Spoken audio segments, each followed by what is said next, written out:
I'm Natalie Richardson. It's Hi. really nice to meet you, Carrie. I will be in here with you today to discuss a few things, if that's all right.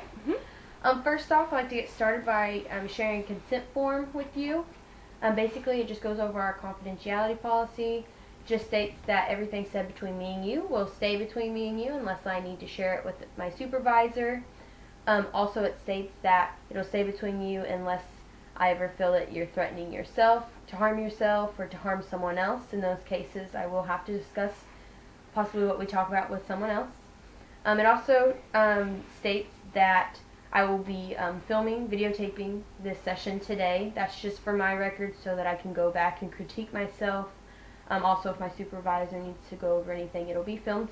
But if at any time you want to stop that, it can be done. So just be sure you let me know, and I'll stop it immediately. So if you just want to look over that and sign and date it. Alright, great.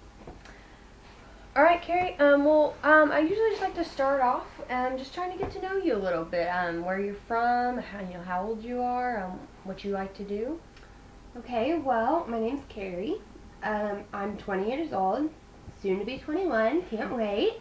I'm from Duncan, Oklahoma, kind of a small town. What do I like to do? There's not a whole lot that I really love to do. That's okay. So you're a small town girl? Medium-sized town. It's not tiny, but it's not huge. Did you enjoy growing up in Duncan? I did at times, and then at other times it was a little bit rougher.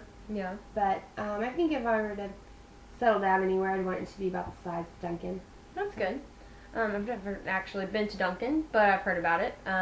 So I can kind of relate to where you live at in Oklahoma, so that's good. So is there really anything specific that you wanted to talk about today? A reason in particularly that you're here? Well, I just feel like I have a lot of anger issues. I can't control kind of my reactions to things, and anger just kind of boils up and kind of spills out of me before I can realize that it's coming and put a stopper in it. Okay, so anger is definitely what we're going to try to focus on today. So when you get these anger, when this feels is coming on, usually how do you react? Like, what do you consider to yourself being angry? Like, what are you doing? Usually it's just like my whole body kind of starts to shake. Like, I'm not convulsing or anything, Right. but I can just feel it all through my body. I can feel the anger, and I feel hurtful words coming out of my mouth, and it's usually to the people that I'm closest with, and it's just, I don't do anything violent, but Right. some would say that words hurt worse than physical, so I'd definitely say it's becoming a problem. Okay. So basically what you're saying is that mostly it's a verbal type of anger. You just kind of can't control it, and bad things come out of your mouth, and you said usually to friends and family. Mm-hmm. So what I'd like to do is try to get to maybe what the cause of this anger is. Is there a particular time that you feel this anger coming on? Maybe when you're at school or work or with specific people? It's not really a time, it's just when I feel that people are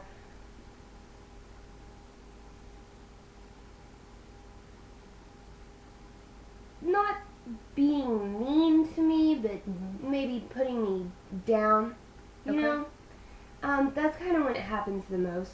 It's when I get most, I don't know if it's defensive or Right. anger, it's just kind of what bubbles out the most. Okay, and when you say putting you down, what exactly is like going on in that instance? I feel like people think I'm stupid, and I try very hard to prove that I'm not stupid at all. And just little things like that, like when people don't put me at their level, and they think that they show, maybe I'm just being too sensitive about it, but they show that they're above me in some way when I think we should all be equals. Okay. And is this usually people that you know? Are these usually people that might see themselves as having higher power, possibly a parent or a coworker or a professor, or is it like friends or family? No, it's just friends. I don't get upset if my parents, put some power and authority over me, because they have that. Mhm. But when friends treat me as though I'm beneath them and I don't like that. And I just get very, very angry, even though sometimes I know they're just kidding. Right. But still, like you said, words can be very hurtful and harmful.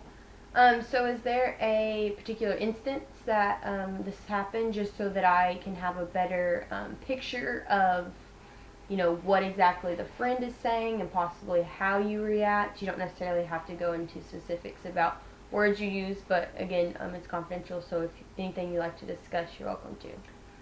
Well, the last time it happened, my friend had texted me and asked if she could come over, so I said that she could.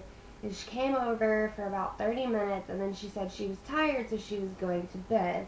And what had actually happened was she went out with our other friend, which is fine. I don't care that she went out, but she lied to me, and that made me feel beneath her. Beneath her. Okay.